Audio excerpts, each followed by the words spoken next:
My name is Fred Hochberg, and I am a chair of the board of Meridian International Center. So I want to welcome you all here today. I want to particularly thank the ambassador from Japan, Ambassador Yamada, who I had the pleasure of working with last year, a program I run in the summer with college students who are interning in Washington, and we meet with different ambassadors, and the ambassador hosted us at the embassy. We had a very lively conversation then, so it's very good to see you again and spend this evening together. Also, obviously, your entire team that worked on today's event. I also want to, we also have the honor of the renowned artist, I'm going to do my best to pronounce this properly, Hiroshi Senju, who has exhibited his works both at the Venice Biennale as well as, please. And exhibited around the world. For those of you who is here for the first time? Excellent. Bunch of freshmen or first year. We don't say freshmen anymore. Meridian, we are a nonprofit, nonpartisan diplomacy center founded in 1960, actually initially funded by the Ford Foundation. And one of the things, the essence of what we do and why we were founded was about exchanges, both the cultural exchanges, but exchanges of people to people being the essence of what diplomacy is about. And at Meridian, that's not just a slogan. We talk about open diplomacy, meaning it doesn't just happen on Embassy Row, it doesn't just happen at embassies, it does not just happen at the United Nations.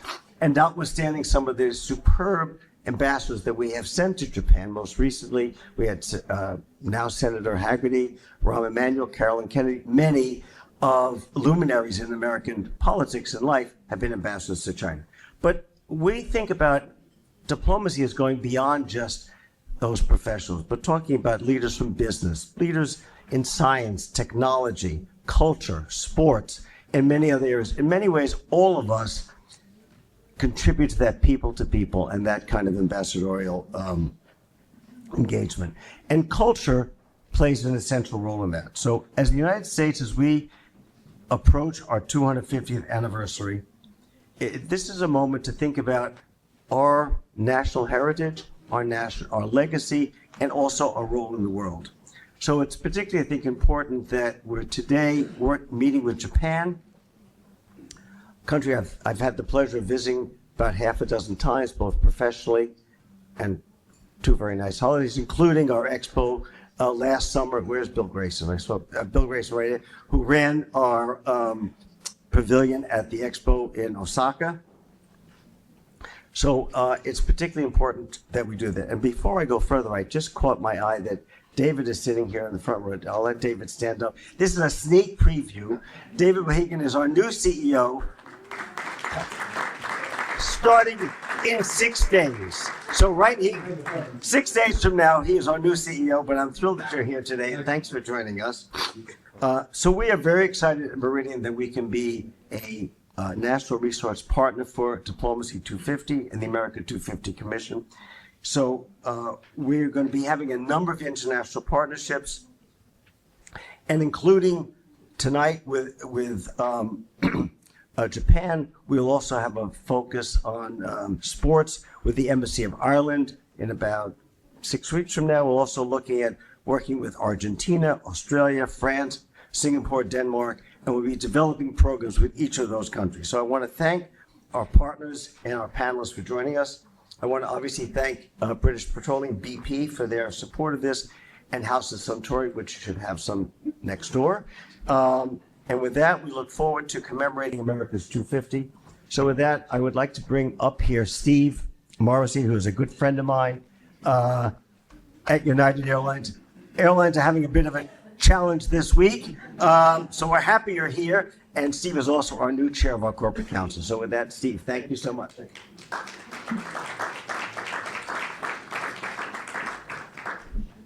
Thanks, Fred. In the airline business, we call that Tuesday. So I am really honored to be here today for a few reasons. People-to-people ties, diplomacy at 250 You may not know that this is United Airlines' 100th anniversary year coming up this month or next month in April. I was not there at the beginning, I'll admit, but I feel like I've lived 100 lives this week. This event epitomizes why I and United are such big fans of Meridian.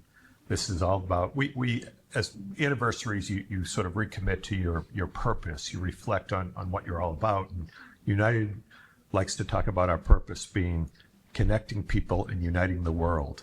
And isn't that what diplomacy is all about? But I'm especially thrilled to be here to introduce His Excellency Ambassador Yamada, who is perhaps the most skilled diplomat, purveyor of diplomacy in Washington today. He's on his, I believe, his third posting in Washington, and that's not counting your time in college in Minnesota either, which was probably a real education in America. But he's also someone, when we're talking about the different aspects of diplomacy, whether it's culture, sports, direct diplomacy, even cherry blossoms. He uses all of the tools in his toolkit in a very humble and effective way, and he's an amazing representative for his country's government. My honor to introduce Ambassador Yamada. Thank you.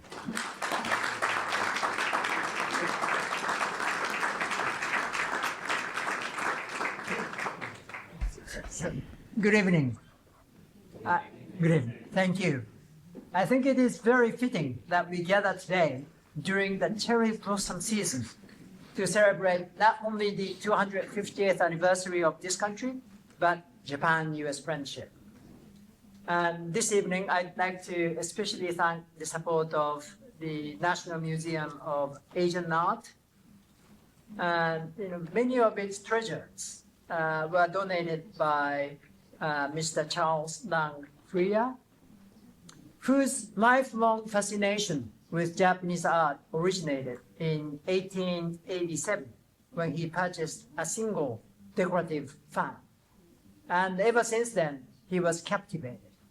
And over the next 2 decades, he visited Japan 5 times in late 1800s. It was very difficult to travel to Japan, but he visited Japan 5 times. He didn't speak Japanese, nor was he raised within the sort of a cultural boundaries or cultural traditions of Japan. But he believed that arts has the power to transcend differences. And tonight's distinguished guest, Mr. Hiroshi Senju, also stated a similar idea. Art is communication through imagination and beauty. And in many ways, diplomacy too is that communication to transcend differences. It is a process through which countries with very different perspectives and very different histories try to build trust and understanding through dialogue. And it is therefore no wonder that art has played or served as bridges between nations. And when Japan, for the first time, introduced Japanese art to international community at Paris Expo in 1867, millions of visitors encountered Japanese culture for the first time. And the result was Japonism, which inspired artists across Europe and America, as well as sparked a deeper interest or curiosity about Japan. And more than a century and a half later, Expo, World Exhibition, continued to play that important role of bringing culture together and creating opportunities for exchanges. So it is my great pleasure to have with us this evening Ambassador William Grayson, who was the U.S.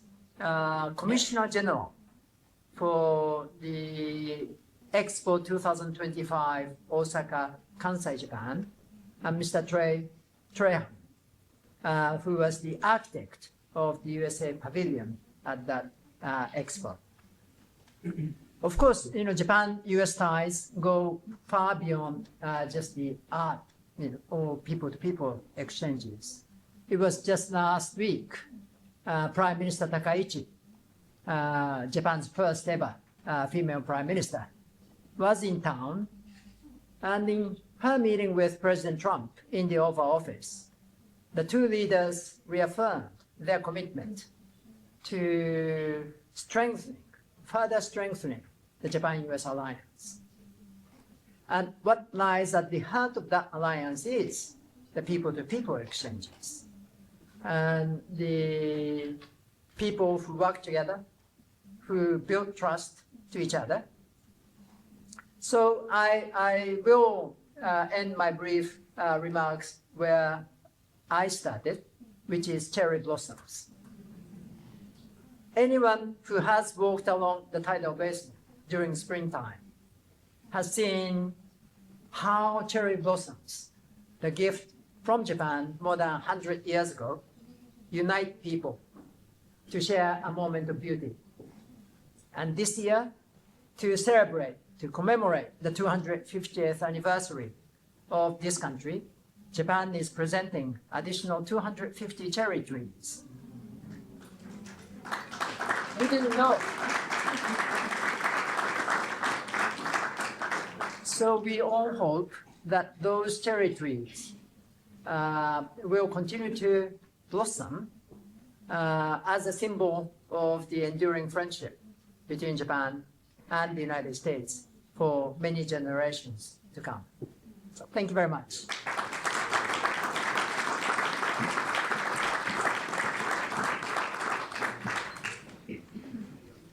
Thank you, Ambassador, for those thoughtful remarks. It's a pleasure to work with you and the Embassy of Japan. I want to thank you for your time and your participation in this important event. My name is TK Harvey. I'm the Vice President for Culture and Sports Diplomacy here at Meridian. I'm pleased to introduce our keynote speaker, someone deeply connected to the U.S.-Japan relationship and whose work has been exhibited across the world, Mr. Hiroshi Senju. In the United States alone, Mr. Senju's work can be found at the Shofuso Japanese House and Garden in Philadelphia, the Metropolitan Museum of Art and the Brooklyn Museum in New York City, the Art Institute of Chicago, the Los Angeles County Museum of Art, and the Museum of Contemporary Art in Los Angeles, the Asian Art Museum in San Francisco, and the Nelson Atkins Museum of Art in Kansas City. Quite a resume, sir. This April, in fact, his work will be on view here in Washington at the National Museum of Asian Art. We were grateful to you, Mr. Senju, and your wife, Ms. Senju, for making the trip today.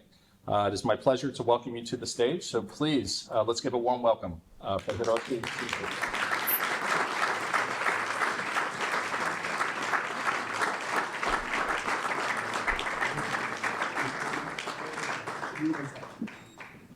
Thank you so much. Up here.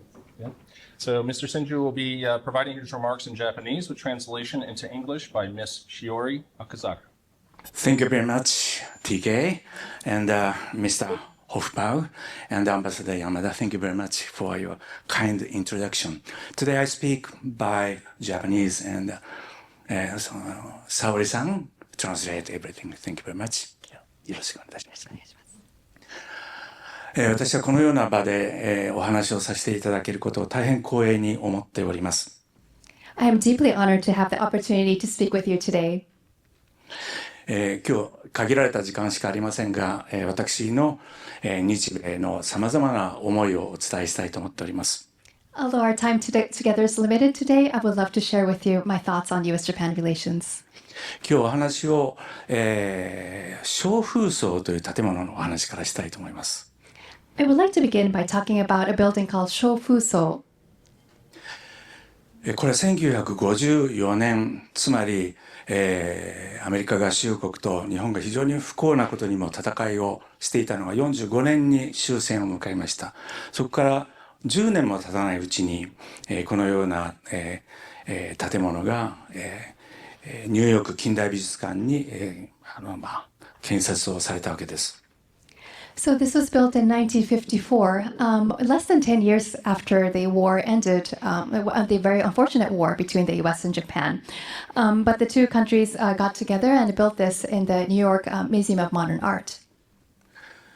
これは当時の日米の、政財界の人たちが、いかに日米の関係を大切に思っているかということの、表れで、日米のさまざまな人たちが、手を組んでそして実現したとても素晴らしいことなんです。So various leaders across Japan and the United States got together. These include political and business leaders, and it really shows how much they cherished the importance of U.S.-Japan relations. ここにいらっしゃるのはロックフェラー3世、そして吉田茂総理大臣でいらっしゃいます。And as you can see, Mr. Rockefeller III, as well as Prime Minister Shigeru Yoshida, also visited. 実はここに、今もご紹介をいただいたかと思いますが、アメリカ建国200年を記念して、大改修が行われて私の作品が、収蔵されることになりました。So, as was mentioned briefly, there was a major restoration project on the biennial anniversary of America, and that's when my work was commissioned to be installed there. 主に、フィラデルフィア美術館の、学芸員であったドクター・フィリス・フィッシャーが、中心となって私を選んでくださいました。その理由はやはり私がアメリカの美術から大変強い影響を受けているということを、ご存知だったということと、同時に日本の美術を非常に、強い牽引力で、支えていく使命を持っているということをご理解いただいてたからだと思います。And this was thanks to someone named Dr. Phyllis Fisher, who was a curator at the Philadelphia Museum of Art. And she chose me because she knew that I was highly influenced by American art, but also had the strong mission to continue to support Japanese art. で、私は実はアメリカの現代アートっていうのもとても好きなんですね。で、私がどういうところが好きかということを今からちょっとご説明をしたいと思うんです。I actually love American contemporary art, and I would like to share a little bit of my favorite pieces now. 私が最も好きな作品の一つがこちらです。One of my favorite pieces is here, as you can see on the screen. ジャスパー・ジョーンズの、アメリカンフラッグですね。It's American Flag by Jasper Jones. この作品何が素晴らしいかというと、これ絵であると同時にアメリカの国旗なんですよね。What's fascinating about this piece is, of course, it's a painting, but also it's a national flag, the American flag. 人類の歴史でモチーフにこれほど近寄った例はかつてなかったと思います。When you look at human history, I think it's difficult to find another example where a motif comes through so clearly like this. つまりここには可能な限りリアルに、可能な限りストレートに、可能な限りダイレクトにということがあるんですね。これがアメリカの美術の特徴です。So, as you can see, a characteristic of American art is that you express something by using motifs that are as direct and realistic and straightforward as possible. この作品はまさに人類の大きな歴史上に輝く大変な名作だと思っております。I think this is a wonderful piece that is the epitome of human history.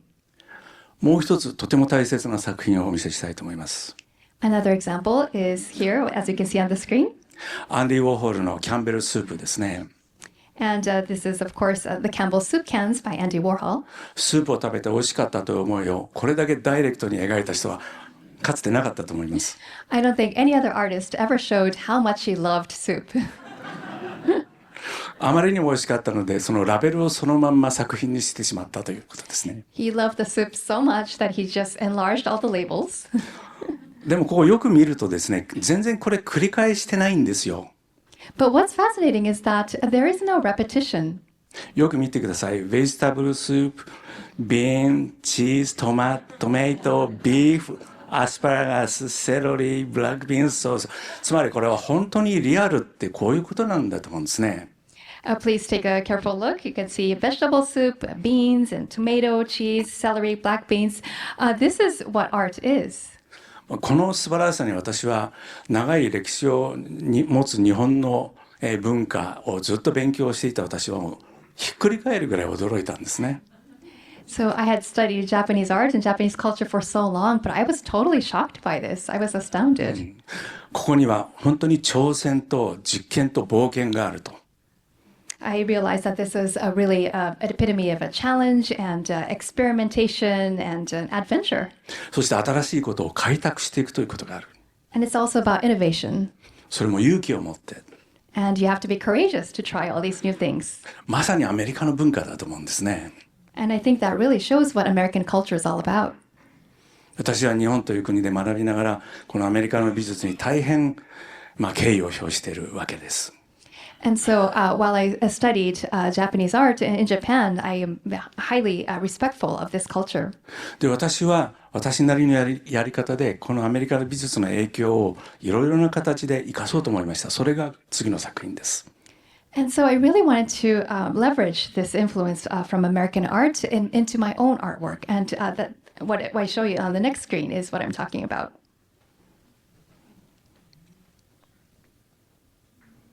これは滝です。This is a waterfall, 絵の具による滝です。a waterfall made by paint. リアルな滝です。It's an actual waterfall, as you can see, 同時に滝の絵なんですね。but it's also a painting of a waterfall. 私はこのモチーフとそして技法が一致していくこと、つまり滝の絵であると同時にこれが滝であるということにとても興味を持ってずっと描き続けてきているわけです。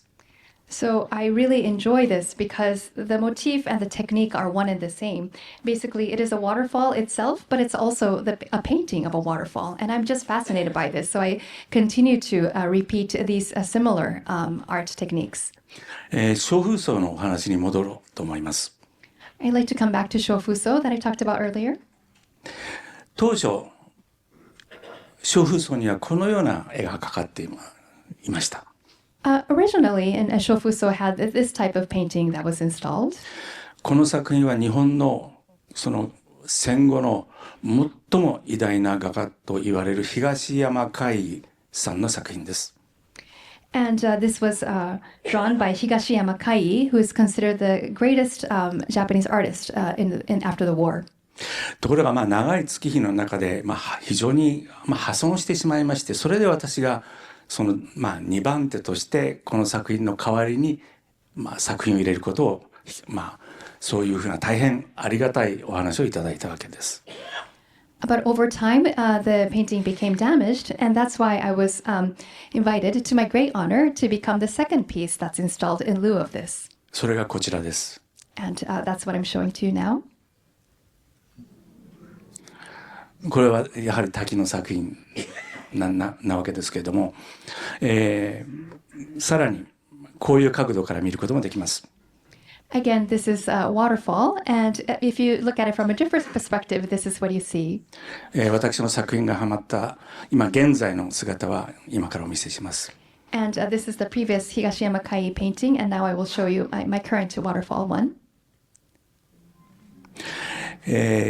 画面が小さいからなかなかお分かりいただけないかもしれませんが、やはり実際上から下に絵の具を流して実際の滝であると。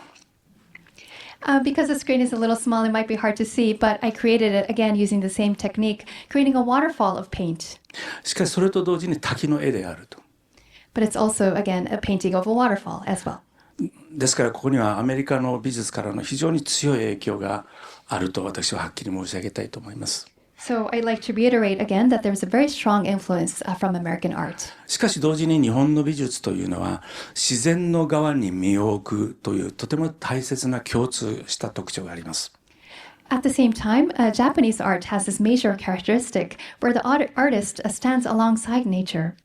ですから私はここに日本の美術の長い歴史とアメリカの大変素晴らしいものの考え方をハイブリッドさせる形をこのような作品にしたわけです。So this really is a hybrid of the long history of Japanese art as well as the American fascinating way of thinking. このフィラデルフィアの作品はとても多くの方に今も公開をしてますので、ぜひフィラデルフィアにお越しの際はご覧いただきたいと思います。This is still in display in Philadelphia, and many people have visited. So please, if you have the opportunity, please go visit it as well. で、ここからは、私のアメリカの各美術館に収蔵されている作品をご紹介したいと思います。And now I'd like to introduce my artwork that is in various museums throughout the U.S. まずはメトロポリタンミュージアムです。And here's my work at the Met. シカゴ美術館になります。the Art Institute of Chicago. この作品は蛍光塗料で描いています。This is drawn using neon. フローレスント Oh, I'm sorry. I apologize. Fluorescent paint. 夜のこうミステリアスな雰囲気を描きたいと思いました。I wanted to show how mysterious it is to see this glowing light in the dark at night. 蛍光塗料で絵を描くなどということは本当に珍しい機会なんです。It's quite rare to use fluorescent paint for artwork like this. ただ私の前に一人だけやっていた人がいるんですね。But there's only one person who did that before me, それがアンディ・ウォーホルです。 and that's Andy Warhol. 偉大な先輩だと思っております。 I think he's a wonderful mentor for me. これはニューヨークの国連大使公邸です。 And this is artwork that's at the residence of the Japanese ambassador to the United Nations in New York. でこちらは2010年の APEC Japan の時の集合写真です。 And this is a group photo taken at APEC when it was held in Japan in 2010. ここにはオバマ大統領もいらっしゃれば、中国の国家主席、中国の、国家主席の他に、韓国の大統領からロシアの大統領までいらっしゃいます。 So here you see President Obama of the United States, as well as the presidents of China, South Korea, Russia, and many others. この時外務省から私は一つ依頼を受けたんです。 And the Ministry of Foreign Affairs of Japan actually made a request of me back then. それは全員に等しく水がかかるような絵にしてほしいと。 And they actually asked me, please make sure that every single leader has a waterfall behind them. 等しく平等に水がかかるという。 And they said, you need to make sure that they have equal amounts of water behind every person. とても楽しい思い出でしたが、芸術というもののこの全ての国境を越えてバウンダリーを越えて私たちは同じ側に立っているという平和創造のためのスターティングポイントを私はここに描きたいというふうに外務省の人たちとかお話をして、このような作品にしたわけです。So it really was a fun memory of working with them, but it really made me think about how to go beyond boundaries and national borders so that we can work together to create peace together. And that's what I talked about with the diplomats to come up with this art. これが日本のアメリカ大使館です。And this is the U.S. Embassy in Tokyo. 例えばワシントンの日本大使館とかニューヨークの、大使館などはやはり日本人の絵を飾るんですね。And when you look at the Japanese embassy in Washington, D.C., or the permanent mission of Japan to the United Nations, they usually only have Japanese artists on display. ところが、そしてアメリカの大使館も本当はアメリカの絵を飾る方がいいのかもしれません。And so when you go by that logic, maybe the U.S. embassy would prefer to have just American artists. しかしアメリカはここで日本の私の作品を展示をしてくれていたわけです。But they were kind enough to display the artwork created by me, who is from Japan. ここはやはりアメリカの素晴らしさというか、これが本当のアメリカの特徴を表していると、そういう本当にこう平等に自由に、ものを評価していく、私たちは同じ人間だということをやっぱりこの非常に多様性の中で、評価をしてくれるアメリカを大変尊敬いたしました。And so I really think that shows the American way of thinking. They are so open to diversity and going beyond borders and to thinking about equality and freedom. And I really respect that and appreciate that. で、これは今年の大阪の万博に私はアメリカの作家の一人としてこのように発表させていただきました。And here's my artwork that was shown at the Expo 2025 in Osaka. And they were kind enough to invite me as a US-based artist. 私たちの世界というのはちょうどこの前後、COVID-19 があり、大変世の中が暗く沈んでいた時代です。And around that time that I was working on this, we had just come out of the pandemic, and so it was quite a depressing time. しかし私たちの世界は光に満ちている、そして色彩に満ちている。ということを私はここで強く、皆さんに呼びかけたいと思ったわけです。But I really want to show viewers that our world is still full of light as well as various colors. この光に満ちた作品を、関係者の方がこのエキスポ大阪のアメリカ館に展示をしてくださいました。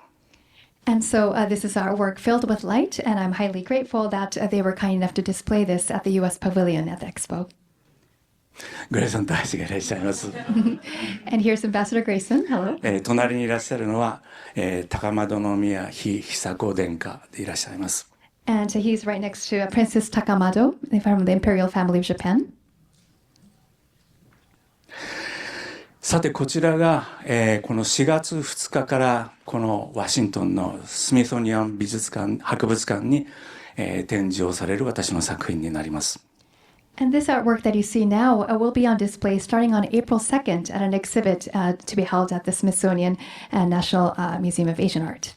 先ほども山田大使がおっしゃいましたけど、このスミソニアンのアジア美術の収集というのはとても幅の広い、とても深い素晴らしい作品があるわけです。As Ambassador Yamada mentioned earlier, the Asian art collection at the Smithsonian is really diverse and quite deep and in breadth as well. そのいろいろな作品の例えば、滝を描いている北斎の作品とか、いろいろな壺の絵の具が流れている表情、そういうものをかなり的確にここに引用しているという、そういう作品になります。And so I'm paying tribute to those who came before me. For example, the waterfall painting by Hokusai, as well as various paints that go down the side of vases, etc. in this artwork. このスミソニアン美術館博物館というもう偉大なその博物館に私の作品が展示収蔵されるということは私にとってもう生涯の名誉でございます。The fact that my artwork will be exhibited and housed at the wonderful Smithsonian Institution is such a great honor. このように私は芸術ということが実は全ての国境を越えて私たちは同じ側にいる人間としてそれを楽しむことができるということを今日は皆様にご覧になっていただきました。So what I wanted to convey with this presentation is that art allows us to be on the same side regardless of which country we came from and which background we have. And that's why this is so important. そして私はアメリカの美術から非常に強い影響を受け、それを私なりに噛み砕いて日本の文化としてこのような作品を描いているわけです。And so I am very much influenced by American art, and I wanted to incorporate that and combine that with the Japanese history of art as well. 芸術の作品の絵の描き方を簡単に言いますと、画面の中でいかにバランスをとってハーモニーを取るかということで、手を入れていく。これが絵の描き方なんですね。And speaking of technique, what I really value is to make sure that there's enough balance between the paints and all the materials that I'm using, as well as harmony. つまりこれ自体が平和創造の知恵にとても近いわけです。And so the creation of art itself is very much close to the peacekeeping process and the wisdom that comes before us. つまり芸術というものは人類にとってとても重要なそういうメッセージを今まで伝えてきてくださっているものです。And so I believe that art is essential for humanity, and this is the message that I want to convey through my art. 今日私の作品をご覧になっていただいて本当にありがとうございます。Thank you very much for taking the time to see my artwork. 私はアメリカの美術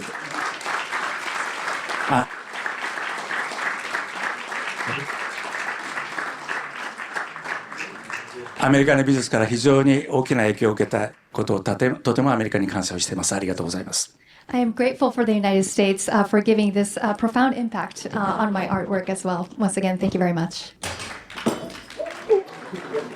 What a way to make an exit off stage. Incredible, incredible. And thank you to Ms. Shiori for expert interpretation. Thank you so much.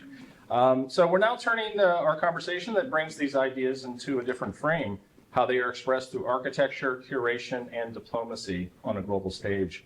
We're honored to have with us Dr. Frank Feltens, Curator of Japanese Art at the National Museum of Asian Art, Ambassador William Grayson, Commissioner General of the USA Pavilion in Osaka, Trey Trahan, Architect of the USA Pavilion at the Osaka World Expo, in moderation by Dr. Leslie Mickelson, Director of the International Expositions of the U.S. Department of State, and moderator for today's discussion. But before we invite you to the stage, we have a short video to highlight the Osaka World Expo. All right, you guys ready to sing it with me?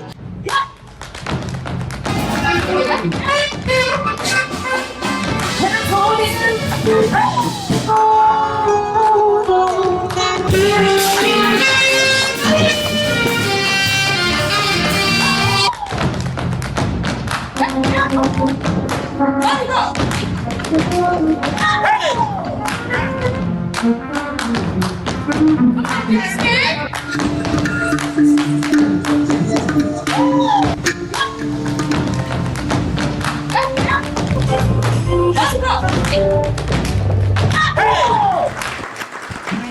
Your Excellency, ladies and gentlemen, thank you very much for coming this evening. I think we would be remiss if we also did not thank Meridian not only for hosting us this evening, but also for being a key partner in the success of the USA Pavilion in Osaka. They were responsible and an incredible partner for us with all of the amazing cultural programming that happened. So thank you for being a key partner for us in the success of the USA Pavilion. So I am going to start with an icebreaker in which anyone can jump in, and then I'm going to ask you each an individual question. This very quiz show format, right? And then we'll see if there are any questions from the audience. Please feel free. This is really intended to be a conversation.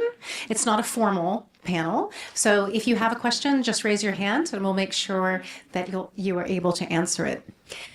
So the icebreaker question for you, all of whom have great experience in Japan. Japanese cultural influence in the US is felt in so many ways, from design and technology to pop culture and cuisine. Is there something from Japan that you have personally adopted or come to greatly appreciate over the years? Leslie, I'm happy to start. Thank you to all my dear Meridian pals and Hiroshi Senju-san. What a great honor to finally meet you. And Ambassador Yamada, thank you. It's always a pleasure. That picture, I just want to say before I answer that question, that photo of me in front of the waterfall colors with Princess Takamado of the Imperial family got more social media hits than anything we did the entire time. And I can't do it justice, but your explanation, which I gave thousands of times because it was the most popular painting in the USA Pavilion, even though we had Alex Katz and beautiful Hokusai Wave, a great contemporary artist in Los Angeles, the emergence out of COVID, looking through the waterfall, through colors, was so captivating. It was so perfectly capturing as well the spirit of Expo and what we were trying to share with the world. So, arigatou gozaimasu, again, Senju-san. Round of applause, I think, in there somewhere.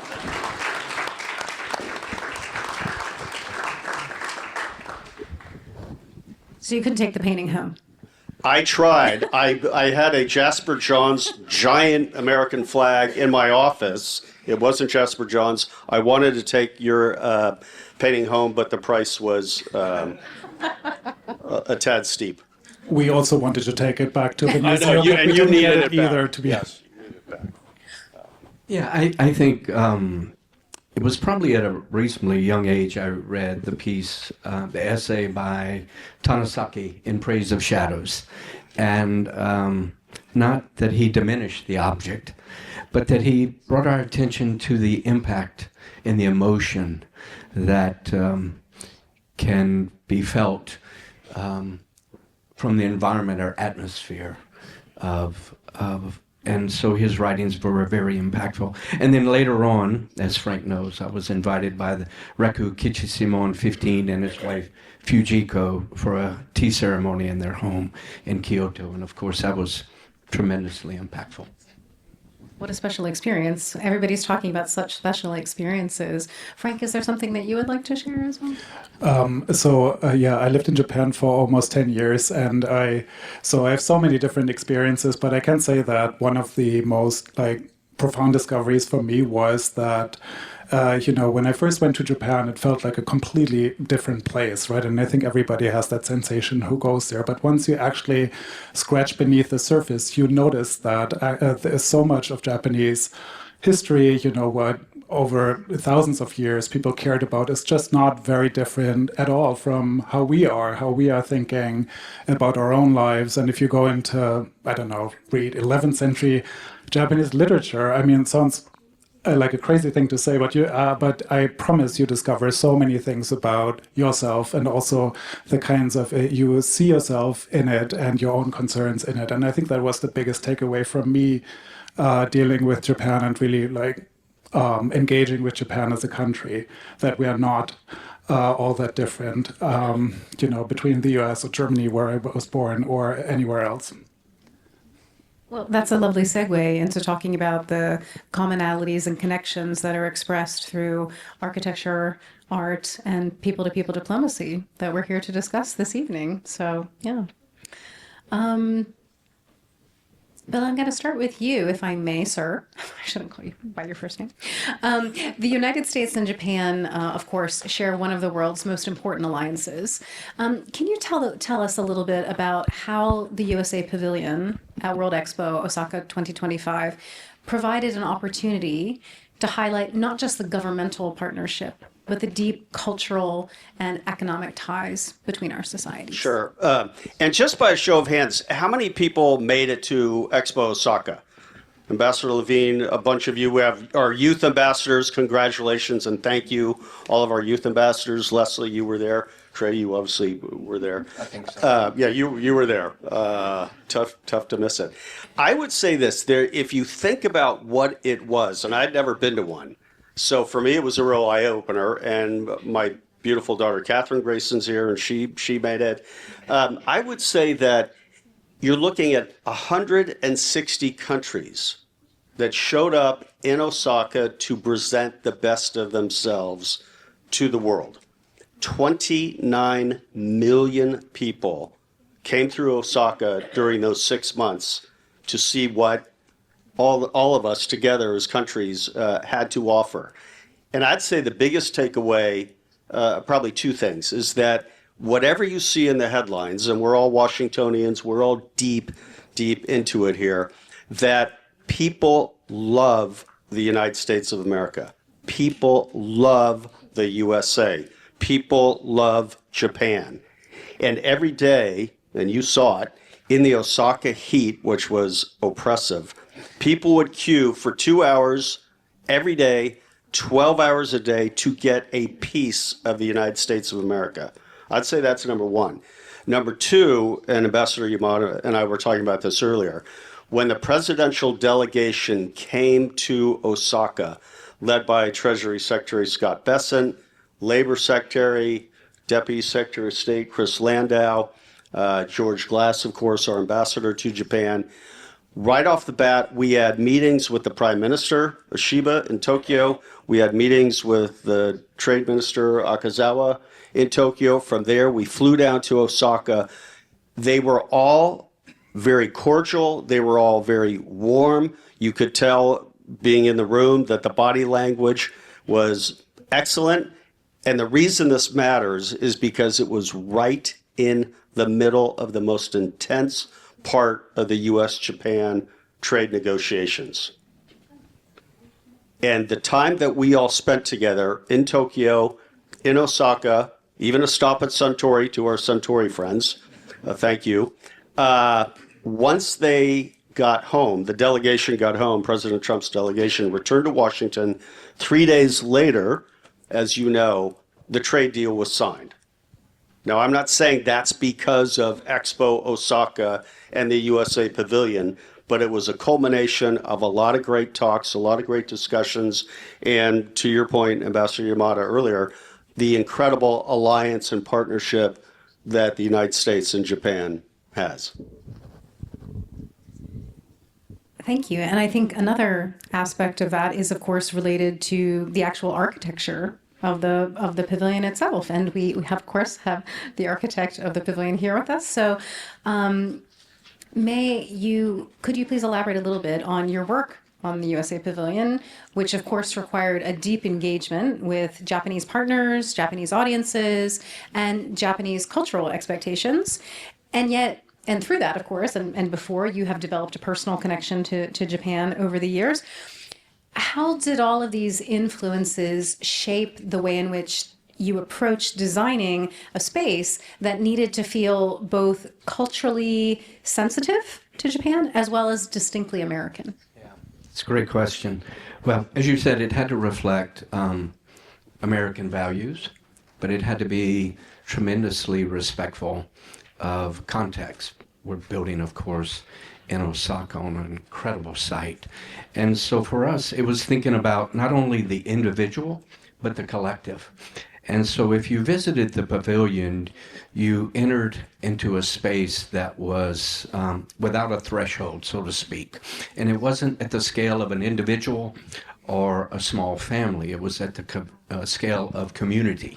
And that was intentional to welcome all into the pavilion.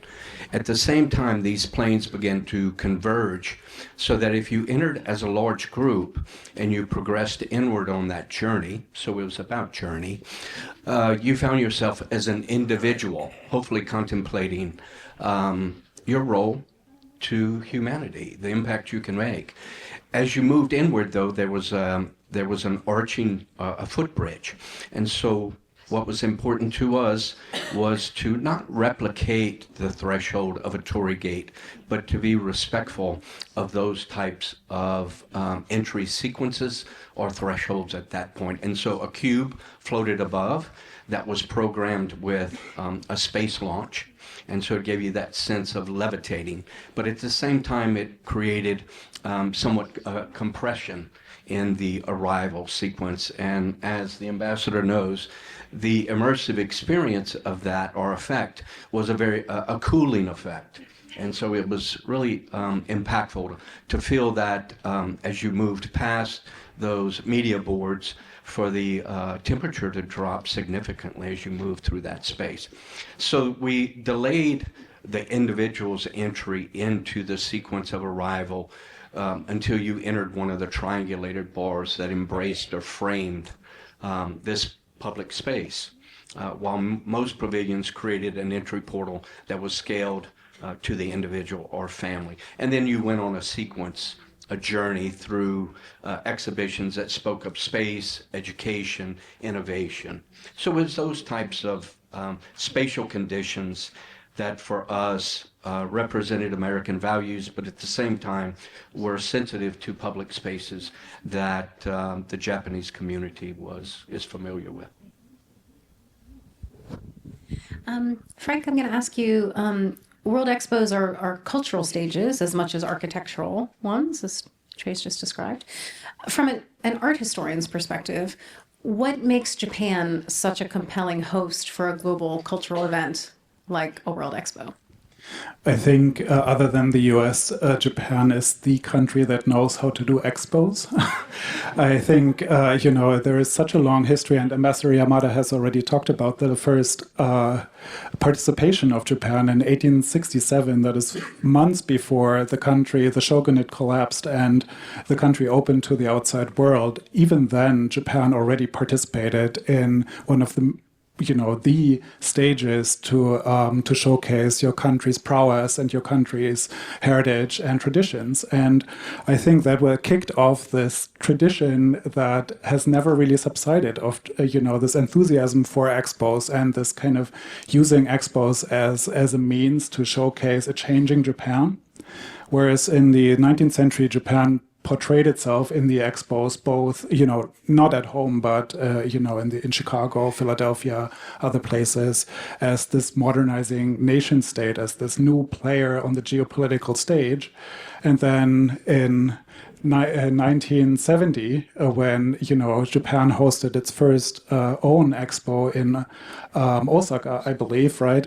That was a moment for Japan to show, okay, well, we are resurging, basically, we are showcasing this economic miracle that was made possible by the US and others, partnering with Japan during this time. And then now, last year was the same moment. And actually, just like the ambassador mentioned to me, it was also my first expo. But I could not have imagined a better expo to be my very first, and it won't be my last, because I really, truly loved the experience. And, the U.S. Pavilion was the highlight, and you couldn't miss it. I mean, it was right at the beginning of when you entered the grounds, and people were lining up for hours to get in. I mean, it was just an incredible experience. All that being said is, I think you can trace Japan's history as a country through its expos and through the way that Japan has participated in expos across time and across the world and at home. think that's a really fascinating perspective. And you've noted as well something that I'm sure many people in the audience know, that Osaka World Expo 2025 was a return to Osaka because, of course, the celebrated Expo in 1970 was such a profound moment. And I really think that's a beautiful completion of the circle, I think, in many ways. And of course, as the Commissioner General of our pavilion, you know better than anybody what an incredible moment it was to showcase the United States, particularly ahead of such a symbolic moment of our country's 250th birthday. How do you think the USA Pavilion reflected the values and the story that America wanted to tell about itself to the world today? Yeah, Leslie, you were there, so you saw it. Meridian Chair Fred Hochberg was there. New CEO David Bohiga, we missed you, sorry, but it was amazing. We had the great distinction and honor of hosting the very first America 250 celebration in the world. So that was really special. And I think everybody who was there, was great Meridian contingent, really felt the power of what we were delivering as a country. So, Trey, to your point, for those of you that were there, the giant Jumbotron screens that were like open arms that greeted everybody to the pavilion were just stunning. I mean, it showcased in drone photography all the most beautiful parts of every single of the 50 states of the United States of America. And at this celebration that I did with Ambassador George Glass, we had almost every Japanese CEO, we had imperial family members, ambassadors from all sorts of countries, heads of state. It was an incredible tribute that the world, that the 160 countries there and all of Japan was paying to the United States of America in recognition of this 250 years of extraordinary success, opportunity, freedom, and it's those exact principles, which is why, to your point, that everybody waited for so long every single day to get a piece of that. So I'm very proud of what our incredible team, a number of them here, 250 strong, did for the America 250 at USA Pavilion. Thank you. Our program is talking about how art and architecture can deepen mutual understanding, right? And so in your view, Trey, what can physical spaces accomplish emotionally and symbolically, and even diplomatically, that policy alone cannot? Well, I think an immersive environment, one that's really intentional, but that embraces at times precision, but that at times embraces, as the beautiful artistry we've seen earlier, elements of unpredictability and chance, can bring us to a better understanding of others. I believe more than ever in politics we're embracing chance in ways that we struggle with at times, but at times hopefully take us to a far more beautiful place collectively. Frank, I'm going to give you the final question before we open it up to see if there are questions from the audience. What role do institutions such as the National Museum of Asian Art play in shaping how Americans understand Japan and how Japanese audiences understand the United States? I have a short and a long answer. I'm going to give you the short one. So our museum has been around for more than 100 years now, and it's been actually America's first national art museum, which is really an amazing distinction to have, as a big thinking that the first national art museum in this country was not one focused on European or American art for that matter, but on Asian arts. I think this is like a testimonial to the US's history and sort of to its openness as a country.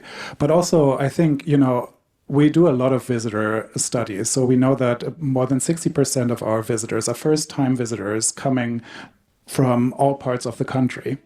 And the Smithsonian is free of charge, so anybody can come in for however long they wish. So, and that's a great baseline to have, but also great responsibility, knowing that for many people that come to our museum, it's sometimes their first encounter with the culture of Japan, for example. So we take that very seriously, and we make sure that we create these the narratives that anyone can feel welcome, but also find access to a culture that might look on the surface very different from what people are used to. So to allow them to discover things of what I was saying at the beginning, to discover the similarities between our different countries and cultures. And I think the Smithsonian is a perfect place to do that. And I do want to put in a plug for our exhibition opening on April 2nd. So please come visit us and let us know if you do. I'd love to show you around this wonderful exhibition that Mr. Senju has created for us. Well, I think that's the perfect point on which to pause now and see if anyone in the audience has a question. And I think...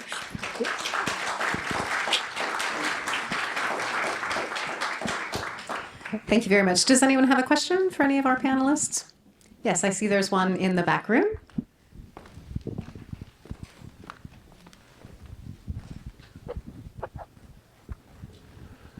Hi.